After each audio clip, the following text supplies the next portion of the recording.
Sometimes Arab and Israeli communities live as uneasy neighbours, yet in each the pilgrim is likely to find a welcome, in Hebrew or in Arabic.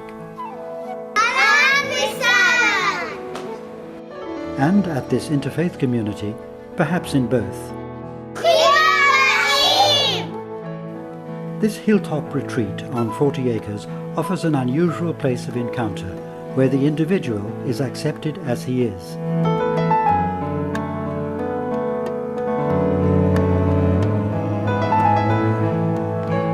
At Tantur, there are excellent facilities through which the followers of one religion can get to know those of another through their scriptures.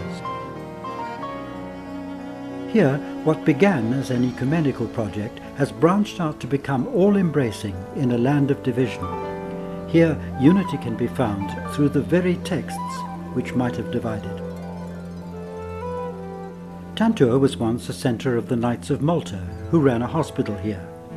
Today it might well be called a hospital, or at least a hospice of a different kind. Welcome to Tantur. My name is Bert Fitzgerald and I'm doing a work study here. I'm from South Bend, Indiana. Hi, I'm the Reverend Dr. Will Gaffney, Associate Professor of Biblical Hebrew and Hebrew Bible at the Lutheran Theological Seminary in Philadelphia. I'm spending part of my sabbatical here. Welcome to the Tantur Ecumenical Institute. An institute where one can learn about the land as well as its peoples. Divided peoples, certainly. Tantur owes its origin to a healing of such divisions at the Second Vatican Council. Father Timothy Lowe explains. Paul VI had this vision of this ecumenical institute along with theologians from the Catholic, Protestant, Orthodox tradition. So they got together and finally decided that Jerusalem was the only place, because it was the mother church. It was the place where at one point there was Christian unity. Who could come to share the facilities here? Only one religious grouping in a multi-faith land? When it was started, it was strictly inter-Christian. And one of the things that they quickly discovered in the evolution of the Palestinian-Israeli conflict was that, in fact, it needed to evolve in other areas as well, specifically interfaith dialogue. In this way, accommodation at Tantur could be used to maximum advantage.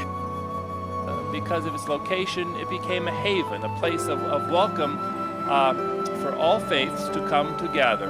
We had conferences, hosting them, retreats, a gathering place that ironically was free from Israeli control as well as Palestinian control. Because the land was technically owned by the Vatican, it meant that the military did not have any rights to be on here. So in that sense, it became ironically sort of a neutral area. And all the rectors who over the years have been present here always sought to maintain a place of neutrality.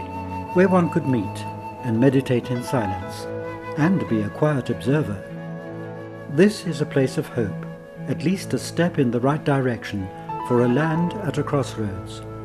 Tantur, on a hill near Bethlehem.